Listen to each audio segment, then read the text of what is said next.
Hello students, class 10th video 6 of the chapter the making of the global world की किस तरीके से European की ताकतों ने अफ्रीका के लोगों के जीवन को बदलने के लिए कैसे कैसे तरीके अपनाए। कहाँ वो अफ्रीका के लोग खुशहाल थे, अपने संसाधनों से अपने दिनचर्या चलाने के लिए कैपेबल थे, लेकिन अचानक वहाँ पर एशियन कंट्रियों के द्वारा जो जानवर मंगाए गए उनके द्वारा उनके जानवरों में रिंडरपेस्ट नाम की बीमारी फैली और जिससे उनको श्रम बाजार में धकेलने में मदद मिली यूरोपियन वासियों को। इंडेंटेड जो लेबर्स थे, माइग्रेशन फ्रॉम इंडिया की अगर हम बात करें, भारत से जो था एग्जाम्पल, इंडेंटेड जो लेबर थे यानी गिरमिटिया जिसे बोलते हैं, इंडिया से ले जाए जाते थे इंडेंटेड लेबर। अब उनको गिरमिटिया मजदूर क्यों बोलते थे? क्योंकि वो वहाँ पे बिना वेजिस के काम करते थे, बेकार के रूप में। एक एग्रीमेंट के तहत उन्हें वहाँ ले जाया जाता होगा। टू साइड ऑफ नेचर, यहाँ पर हम देखें ये प्रतिबंधित करता है कि टू साइडेड नेचर दुनिया की विविधता को प्रतिबिंबित करता है। It was a word of faster economic growth, और अगर हम देखें यह तेज आर्थिक वृद्धि के साथ साथ जो इकोनॉमिक ग्रोथ थी तेजी से बढ़ रही थी, लेकिन इसके साथ साथ दुनिया में आर्थिक व्यवस्था तेजी से बढ़ रही थी। इसके साथ साथ ग्रेट मिजरी, एक उत्पीड़न भी हम देख रहे थे, बेहिसाब गरीबी हम देख रहे थे, पॉवर्टी देख रहे थे दूसरे के लिए। जहाँ एक देश के लिए एक बहुत ज़्यादा इनकम हो रही थी, वहीं कुछ लोगों के लिए गरीबी भी देखी जाती थी। और टेक्नोलॉजिकल एडवांस, जहाँ एक देश में बहुत ज़्यादा टेक्नोलॉजिकल एडवांस हो रहे थे, तकनीकी प्रगति हो रही थी, वहीं दूसरे क्षेत्र में उत्पीड़न के रूप में नए नए क्या देख रहे थे, इजाद की, नए नए रूपों की इजाद की दुनिया देख रही थी। एक तरफ तकनीकी थी, दूसरी तरफ उत्पीड़न देख रहे थे हम। एक तरफ गरीबी थी, दूसरी तरफ लोगों में आय में बेहिसाब वृद्धि हो रही थी। तो कहीं ना कहीं असमानता तो नजर आती थी। इन द 19th सेंचुरी में 100 of thousands of Indians, Bharat और चीन के जो इंडिया और चाइनीज लेबर्स जो थे 19th सेंचुरी में, चीन और भारत के हजारों जो मजदूर थे वेंट टू वर्क, वो क्या करने के लिए, खादानों में और बागानों में काम करने के लिए गए, माइंस में, इन रोड, सड़कों और रेलवे में, कंस्ट्रक्शन प्रोजेक्ट में अराउंड द वर्ल्ड। संसार के विभिन्न देशों में चीन और भारत से लाखों हजारों की तादाद में लोग बागानों में, खादानों में, सड़कों में और रेलवे में काम करने के लिए दुनिया के देशों में गए। In India indented labour were hired, और भारत में जो इंडेंटेड लेबर थे यानी कि हम कह सकते हैं जो एग्रीमेंट अनुबंध के तहत ले जाया जाता था, अनुबंधित श्रमिक जिसे बोलेंगे, यानी कि जो एक कॉन्ट्रैक्ट बेस पर ले जाए थे, उनको इंडेंटेड बोलते हैं। जो वहाँ पर उनको मजदूरी ज़्यादा नहीं मिलती थी। इंडेंटेड लेबर वर हायर्ड अंडर कॉन्ट्रैक्ट, जो इंडेंटेड लेबर है, जो गिरमिटिया मजदूर हैं, उनको एक अनुबंध एग्रीमेंट के तहत ले जाया जाता था, which promised to return travel to India after their work 5 years, जिनको इन शर्त पर ले जाया जाता है कि वो भारत में वापस तभी आएंगे जब वो 5 साल का अपना कार्यकाल पूरा कर लेंगे। यानी 5 साल के एग्रीमेंट के बेसिस पर यहाँ से भारत से लाखों की संख्या में मजदूरों को ले जाया जाता था और वहां पर प्लांटेशन, बागानों में काम कराया जाता था। यानी कि हम कह सकते हैं ये शर्त होती थी मजदूर के लिए कि वो मालिक के बागानों से, यानी कि अपने मालिक के बागानों से 5 साल काम कर लेंगे तब वो स्वदेश लौटेंगे। तो बहुत सारे जो इंडियंस थे यहाँ पर इंडेंटेड वर्कर, यानी कि जो अनुबंधित श्रमिक थे मौजूदा, हम समझ सकते हैं कि वो कहाँ से थे। बेसिकली ईस्टर्न उत्तर प्रदेश से, किन क्षेत्रों से आते थे, उत्तर प्रदेश, बिहार और मध्यवर्ती भारत एंड ड्राई डिस्ट्रिक्ट, और इस तरह जो सूखे इलाके होते थे उन जगहों से, तमिलनाडु के सूखे इलाकों से आते थे। इन द 19th सेंचुरी में दीज रीजन एक्सपीरियंस मैनेज, इन क्षेत्रों ने एक बहुत ज्यादा बदलाव महसूस किया। कॉटेज इंडस्ट्री जो थी, तो अचानक से वहाँ क्या हुआ कि जो कुटीर उद्योग थे वहाँ पर, कॉटेज इंडस्ट्रीज थी, वो तेजी से डिक्लाइन यानी बंद हो गई। और लैंड रेंट, जो जमीन का किराया था वो बढ़ गया। Land rent rose, land were cleared, और जो जमीन थी उसको खनिजों के लिए और प्लांटेशन यानी बागानों के लिए साफ किया गया। ऑल इज अफेक्टेड, इन सभी कारणों से जो गरीब लोग थे उनको काफी उनके जीवन में बदलाव आ गया। वो अगर वो जमीन का किराया चुकाने में असफल हो गए, they fail to pay their rent, became deeply indebted, वो बुरी तरह, इन परिवर्तनों का तो गरीब के जीवन पर गहरा असर पड़ा, क्योंकि वो जमीन का किराया नहीं चुका पाए, भाड़ा नहीं चुका पाते थे, और उन पर कर्जा बहुत बढ़ने लगा। Indebted and were forced to migrate in search of work, और इस तरह से उन्हें अपना घर बार छोड़ना पड़ा। तो जो मेन डेस्टिनेशंस था, अगर हम डेस्टिनेशंस देखें इसमें, भारतीय जो अनुबंधित लक्ष्य जो था इंडेंटेड माइग्रेंट का, वेयर द कैरिबियन आइलैंड्स, जो भारतीय अनुबंधित श्रमिक थे उनको मुख्य रूप से कैरिबियन समूह मॉरिशस और फिजी में ले जाते थे। उनका जो मेन लक्ष्य था जहां पर वो काम करने जाते थे भारत के इंडेंटेड माइग्रेंट, कैरिबियन आइलैंड में या मॉरिशस में या फिजी में ले जाते थे उन्हें।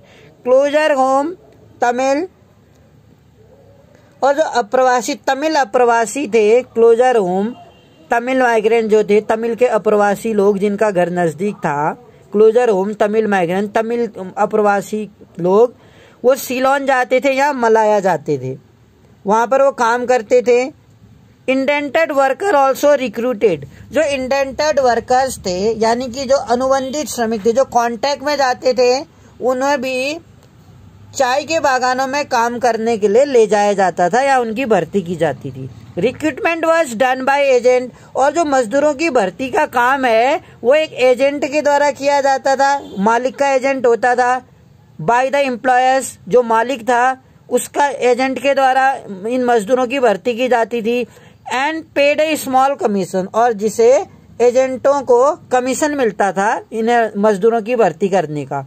मैनी माइग्रेंट, और बहुत सारे इसमें अप्रवासी जो थे, agreed to take up work hoping to escape poverty और oppression in their small village, इस आशा के साथ एग्रीमेंट करने के लिए तैयार हो जाते थे कि उन्हें उससे गरीबी से या जो अत्याचारों से, जो गांव में अत्याचार होते हैं उनसे उन्हें बच सकते हैं। यानी बहुत सारे अप्रवासी अपने गांव में होने वाले उत्पीड़न और गरीबी से बचने के लिए भी इन कॉन्ट्रैक्ट को मान लेते थे। Agent also tempted the prospective migrant, जो एजेंट थे वो भी क्या करते थे, एजेंट भी भावी अप्रवासियों को फुसलाने के लिए झूठी जानकारियां देते थे। एजेंट ऑल्सो टेम्पटेड कहते हैं ललचाने के लिए, यानी कि उनको ललचाने के लिए या फुसलाने के लिए जो प्रोस्पेक्टिव माइग्रेंट थे उनको क्या करते थे, झूठी जानकारियां दी जाती थी। जो भावी मतलब प्रोस्पेक्टिव माइग्रेंट, जो नए नए माइग्रेंट जो थे उनको झूठी जानकारियां देके उनको लालच दिया जाता था एजेंटों के द्वारा। By providing fall information about final destination, mode of travel and nature of work and living and working condition, यानी कि इन गरीब लोगों को, इन गरीब मजदूरों को मालिकों के एजेंटों के द्वारा झूठी जानकारियां दी जाती थी, झूठा प्रलोभन दिया जाता था और गलत जानकारियां दी जाती थी कि कहाँ जाना है जैसे, और यात्रा के साधन क्या होंगे, क्या काम करना होगा।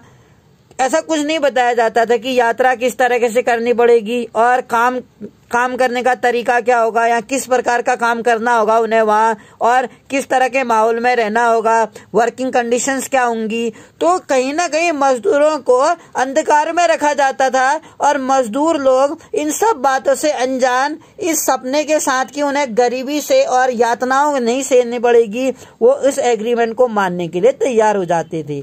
Often migrant were not even told, यहाँ तक कि जो प्रवासी थे migrant were not even told, उन्हें ये तक नहीं बताया जाता था कि they were to embark on a long sea voyage, कि उनको लंबी समुद्री यात्रा पर जाना पड़ेगा।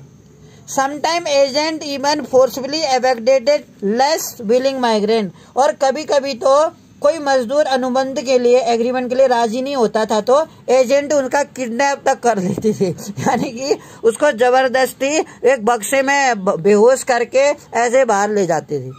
19वीं सेंचुरी में अगर हम बात करें, 19वीं शताब्दी में जो इंडेंटेड हैड बीन डिस्क्राइबल, जो बहुत सारी लोग थे, अनुबंध व्यवस्था को बहुत सारे लोगों ने नई दास प्रथा का भी नाम दिया। Describe as a new system of slavery, ये नई तरह की दास प्रथा को नाम दिया। On arrival at the plantation, जैसे ही वो बागान या कार्यस्थल में पहुंचने के बाद लेबर फाउंड, लेबरों को रियल काम करने की दशाओं के बारे में, काम किस तरह का काम करना है इसकी जानकारी मिलती थी। Different from what they had imagine, जो वो पहले से कल्पना करते थे उस कल्पना से परे जब वो उस कार्यस्थल में पहुंचते थे, उन्हें वास्तविकता का पता तब चलता था जब वो उस जगह पर जाते थे। लिविंग एंड वर्किंग, और इसी तरीके से वहाँ के हालात वो जैसी उम्मीद कर रहे थे, यहाँ वैसे हालात तो उनके पास नहीं थे।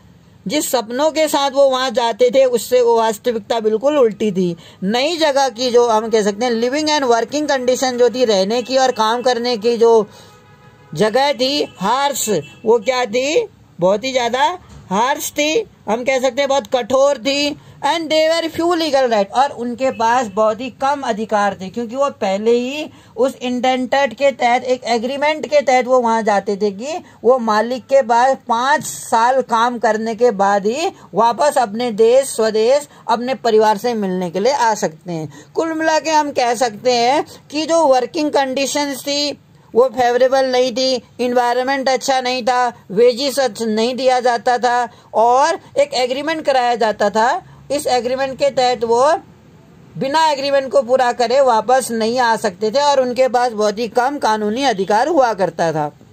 बट वर्कर्स डिस्कवर, लेकिन जो वर्कर्स थे उन्होंने ये पाया, discover their own way of surviving, उन्होंने अपना तरीका, इसके बाद मजदूरों ने भी जिंदगी बसर करने के लिए अपने तरीके ढूंढ निकाले।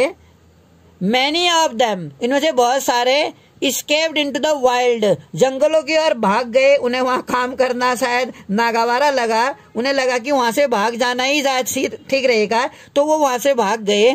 थॉट, ये सोचा, if wild throw though if caught they face severe punishment, लेकिन उन्होंने भागना तो मुनासिब समझा, जंगलों के रास्ते वो भागने के लिए तैयार भी हो गए और भाग भी गए। लेकिन हम कह सकते हैं बहुत सारे तो भागकर जंगलों में चले गए। अगर ऐसे मजदूर पकड़े जाते थे तो उन्हें भारी सजा दी जाती थी। बहुत ने अपनी पुरानी और नई संस्कृति का सम्मिश्रण करते हुए व्यक्तिगत सामूहिक आत्म व्यक्ति के नए रूप खोज दिए।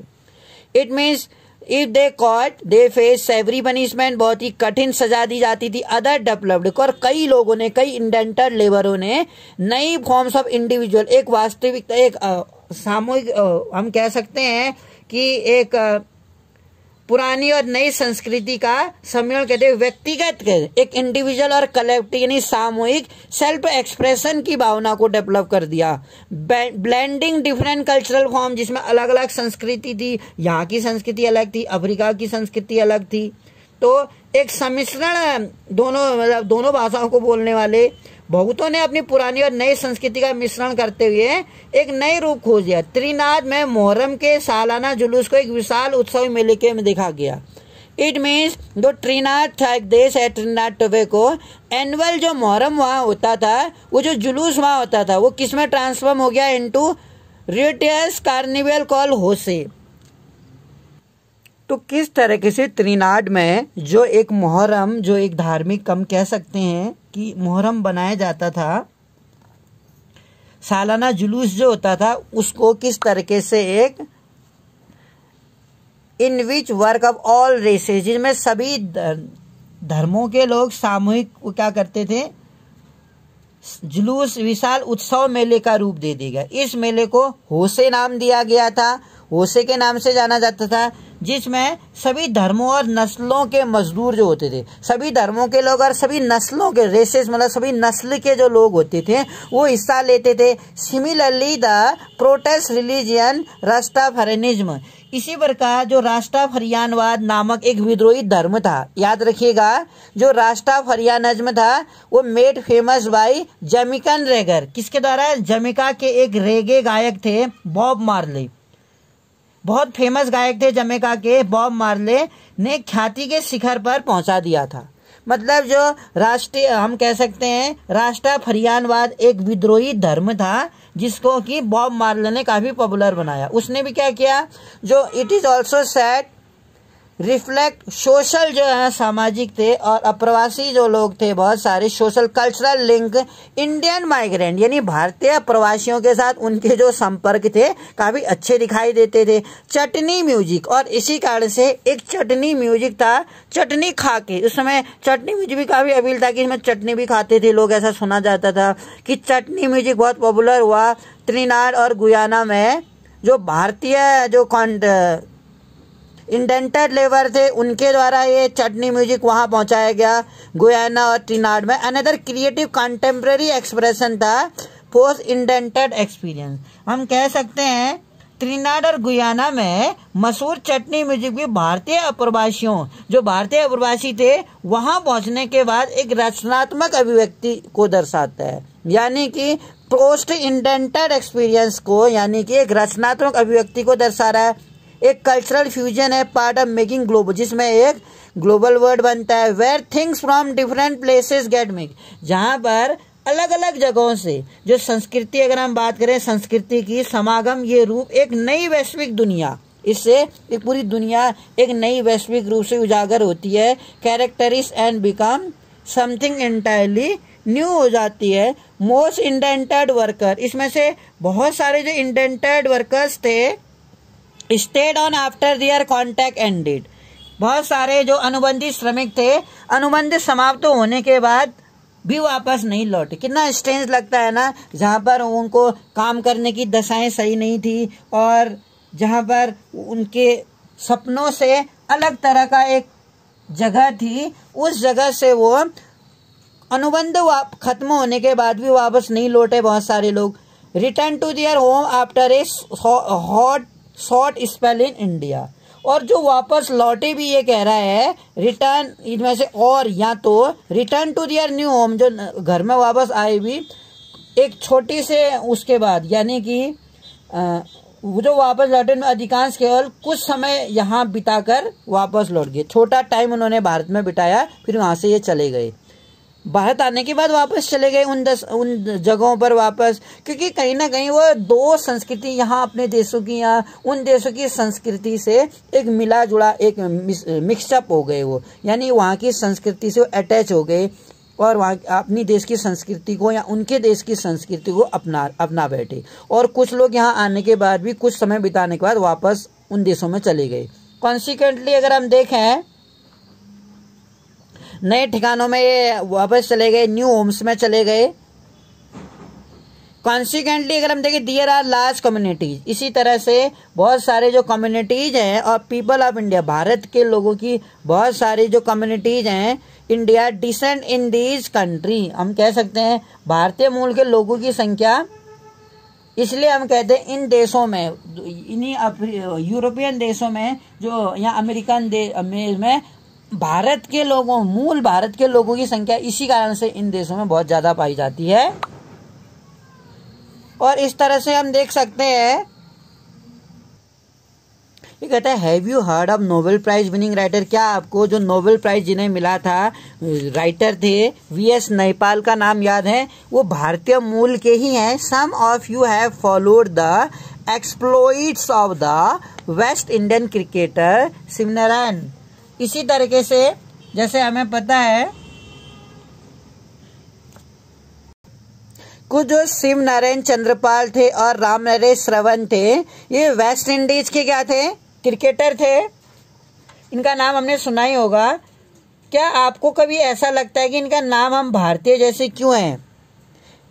कि कभी कभी हमें जो होता है ना साउंड वेगुअली इंडियंस हैं, इनके जो साउंड है या इनका नाम जो है, जो जैसे शिव नारायण चंद्रपाल है और राम नरेश श्रवण है, तो ये भारतीयों जैसे नाम ही क्यों है इनके? कभी आश्चर्य होता है जो वेस्ट इंडीज के हैं।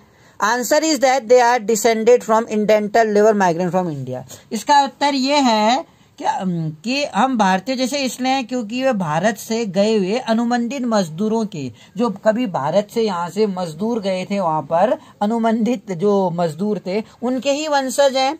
और फ्रॉम 1900 से इंडियन जो नेशनलिस्ट थे, भारतीय जो नेशनलिस्ट लीडर थे, बिगेन अपोजिंग द सिस्टम।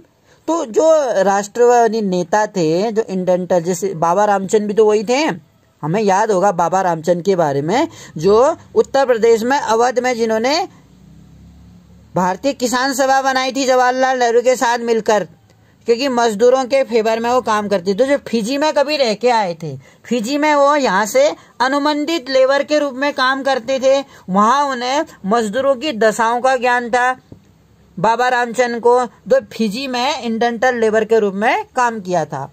उसी तरह से यहाँ के नेताओं ने इस सिस्टम का, इस प्रथा का विरोध किया। इंडेंटल लेबर जो थे, migration as abusive and cruel, और इसी तरह से उनकी राय में यह बहुत अपमानजनक था, इंसल्टिंग था और क्रूर व्यवस्था थी, और इसी दबाव के कारण, इसी फोर्स के कारण एबोलिश किया गया। It was abolished in 1921, yet for a number of decades afterward।